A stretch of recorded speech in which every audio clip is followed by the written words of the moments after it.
Well everybody, so welcome back to our YouTube channel Bahasaku Inggris. Pada kesempatan kali ini saya akan mengajak teman-teman untuk mendiskusikan tentang apa itu simple present. Oke? Baik, langsung saja kita bahas apa itu simple present. Nah, simple itu adalah sederhana ya. Nah, sedangkan present itu adalah saat ini. Jadi yang dimaksudkan di sini mungkin secara global kita bisa memaknai kalimat sederhana yang menunjukkan maksud atau kejadian pada saat ini. Oke. Nah, di sini saya memberikan penjelasan yaitu verbal. Apa itu verbal? Verbal itu adalah kalimat yang berhubungan dengan kata kerja atau yang mengandung kata kerja. Jadi di sini nanti yang kita bahas adalah bagaimana cara menyusun kalimat dalam bentuk simple present yang berhubungan atau yang mengandung dengan kata kerja. Oke? Karena dalam pembahasan di situ ada dua bentuk, ada nominal sama verbal. Kalau yang nominal itu tanpa ada kata kerja, yang verbal itu menggunakan kata kerja atau menunjukkan sebuah aktivitas. Baik, langsung saja kita ke function. Function itu adalah fungsinya. Nah, fungsi dari simple present itu sendiri adalah untuk menjelaskan kegiatan sehari-hari atau sebuah kalimat yang biasa kita gunakan dalam menyampaikan atau beraktivitas dalam kehidupan sehari-hari. Untuk yang pertama, yang kedua kita bisa menggunakan simple present untuk kebenaran umum. Nah, kebenaran umum itu adalah sebuah kejadian yang terjadi tanpa ada campur tangan manusia. Oke? Ini pure alam ya, kayak misalkan matahari terbit dari timur ke barat. Nah, itu adalah sebuah aktivitas pergerakan matahari ya. Nah, itu masuknya adalah kebenaran umum. Atau mungkin air terasa dingin. Nah, itu juga termasuk kebenaran umum ya, tanpa ada campur tangan manusia. Hal tersebut sudah terjadi secara alami. Baik, di sini kita langsung fokus ke formula ya. Formula itu adalah rumusnya. Jadi untuk mempermudah kita untuk menyusun kalimat, maka kita ada formulanya. Formula di sini yang pertama ada plus. Plus itu adalah kalimat yang positif. Kemudian ada minus atau di sini kalimat negatif yang biasanya diikuti oleh kata not ya atau tidak dalam bahasa Indonesia. Dan terakhir yang ketiga kita adalah kalimat interrogatif. Interrogatif ini adalah kata tanya. Seperti itu. Baik, langsung kita fokus ke kalimat positif dulu. Di sini ada S. Maksudnya adalah subjek ya. Subjek itu adalah pelaku. Pelaku itu bisa manusia ya. Bisa nama orang juga bisa, atau mungkin kita bisa menggunakan kata saya, kamu, mereka, kita, Tono, John, Michael, Johnny and Billy. Nah, seperti itu. Kemudian di sini ada verb 1 SIS ya. Verb 1 SIS, kita tahu bahwasanya dalam bahasa Inggris kita mengetahui beberapa bentuk perubahan kata kerja ya. Verb itu adalah kata kerja, jadi kata kerja 1, 2, 3 dan juga kata kerja ing. Yang dipakai di sini adalah kata kerja 1. Nah, penambahan SIS ya. Penambahan SIS nanti ditambahkan, tapi tidak semua nanti ditambahkan ya. Nah, di sini mungkin saya jelaskan sekalian, penambahan SIS ini hanya digunakan untuk subjek tunggal ya. Untuk subjek tunggal. Subjek tunggal itu maksudnya adalah subjek yang berjumlah satu orang ya. Nah, di sini bisa kalau kita mengacu di sini ada kata she, kemudian he, it, atau mungkin nama orang ya. John and etc. dan lain-lain ya. Nah, maka dengan adanya subjek tunggal, maka nanti ditambahkan SIS di akhir kata kerja. Kemudian kita ikuti oleh objek. Objek itu adalah sebuah benda yang terkena dampaknya ya. Bisa benda, bisa orang, seperti itu. Oke, kita fokus ke rumusnya dulu. Yang kemudian yang kedua kita ada negatif. Nah, dalam bentuk negatif di sini sama subjek yang pertama ya. Kemudian di sini ada do atau does ya. Do atau does itu di sini disebut dengan auxiliary. Nah, auxiliary itu adalah kata kerja bantu ya. Kata kerja bantu untuk menempatkan sesuatu biar bisa tersusun atau tertata secara gramatikalnya ya. Nah, ini adalah digunakan untuk membantu pengucapan not kayak gitu ya. Karena di sini adalah kalimat negatif maka ada not. Do atau does nanti saya jelaskan lebih rinci di bawah ya untuk fungsi dan kapan penggunaan do sama does. Kemudian diikuti oleh verb 1, selanjutnya adalah objek. Nah, kenapa verb 1 di sini tidak ada SIS-nya ya, berbeda dengan di sini. Nah, SIS yang di sini ini karena di sini tidak ada do does, maka di sini ada SIS. Nah, karena di sini ada do sama does ya, SIS ini sudah diwakili oleh do atau does ya. Makanya di sini tanpa SIS seperti itu. Baik.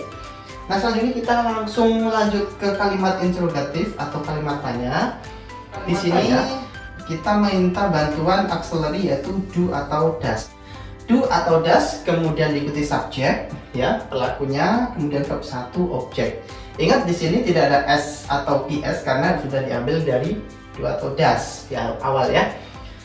Nah, ingat do atau does di awal ini mempunyai makna yang artinya adalah apakah.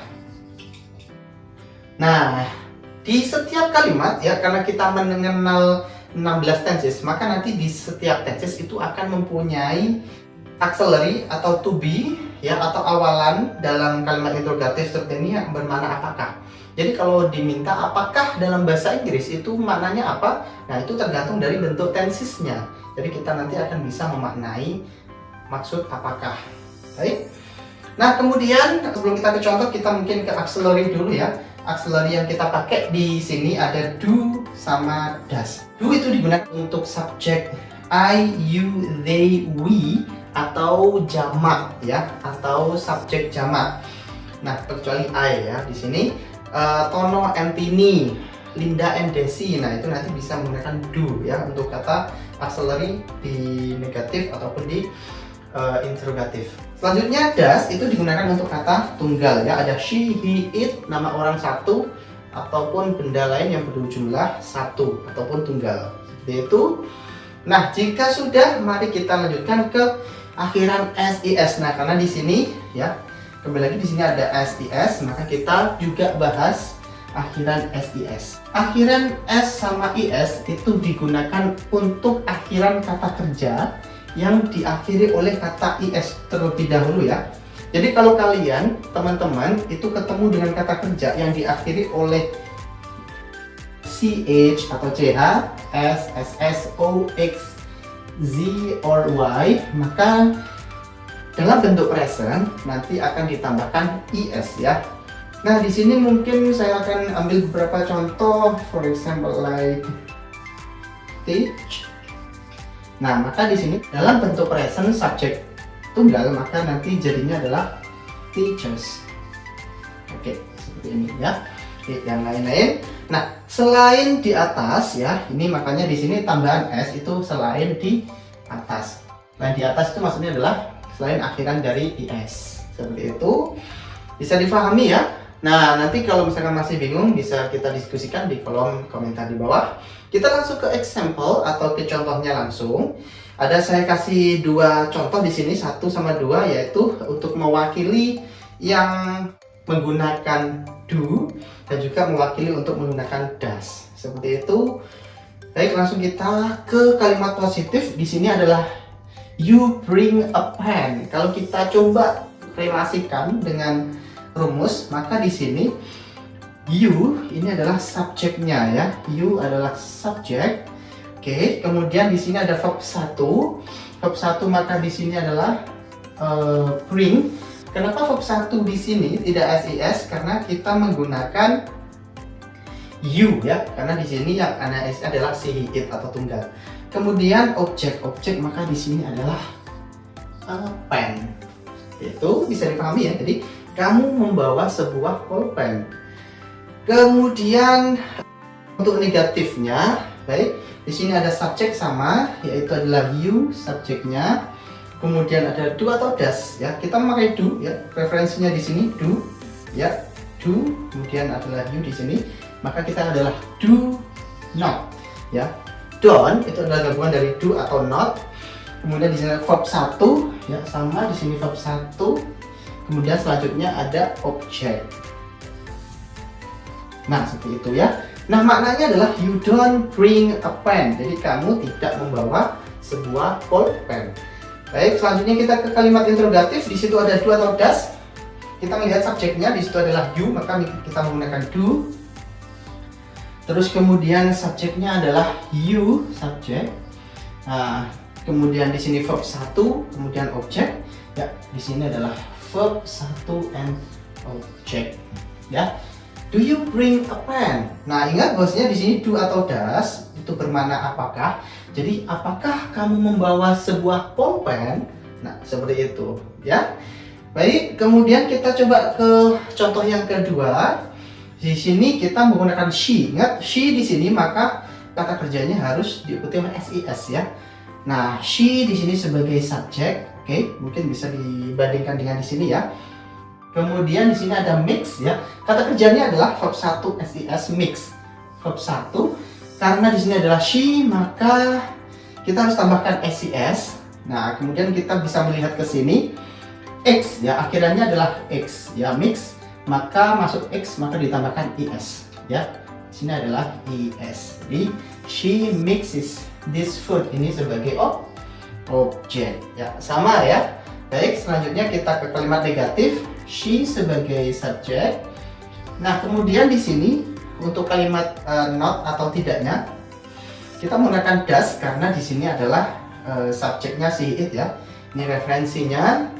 Nah, kemudian di sini mix tidak lagi menggunakan SIS karena sudah diambil sama does ini tadi. Kemudian this food itu adalah objeknya. Yang terakhir kita ada kata kalimat interrogatif atau kalimat tanya ya. Ini ada do atau does. Ya, kita memakai does karena di sini she subjek, kemudian verb 1, kemudian objek. Ingat does yang seperti ini dalam kalimat interrogatif maka akan bermakna apakah. Jadi apakah dia mencampur makanan ini? Baik, ya seperti itu ya. Nah, itu adalah contoh penggunaan simple present dalam sebuah kalimat. Jika teman-teman masih ada yang bingung, bisa langsung komen di komentar. Kita diskusikan bersama-sama biar kita bisa saling paham dan juga saling memahami. Nah, biasanya kalimat seperti ini digunakan untuk sehari-hari ya. For example, misalkan nih, I cook the food in the kitchen. Atau mungkin, I clean my house every morning. Nah, itu juga bisa, oke? Ada beberapa tambahan ya, mungkin ya biar tidak kelupaan. Bahwasanya di sini ada time signal ya. Time signal ini adalah waktu penggunaan yang biasanya mengikuti ya. Oke. Always. Kemudian ada kata usually. Ada juga every ya, kata every nanti bisa diikuti oleh every morning, every day, every week dan lain sebagainya. Sorry, ini ada tambahan s nya ya. Ya, intinya adalah yang menunjukkan waktu saat ini. Baik teman-teman, itu mungkin yang bisa saya sampaikan terkait dengan simple present. Jika ada pertanyaan kita diskusikan langsung di kolom komentar di bawah ya. I say that's all that I can share you today. Thank you very much for watching our video and don't forget to give a like, comment and subscribe. See you for the next video and hasta la vista.